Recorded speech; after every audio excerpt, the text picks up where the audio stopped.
Hello guys, আসসালামু আলাইকুম। জুম্মা মোবারক। আশা করি সবাই ভালো আছেন।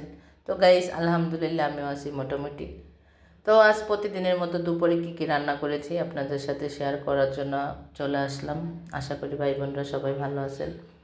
তো দেখেন গাইস, এখানে আছে সাদা ভাত। এখানে রান্না করেছি মূলা দিয়ে, পুঁটি মাছ দিয়ে চচ্চড়ি, একের বেশি করে ধনিয়া পাতা দিয়ে।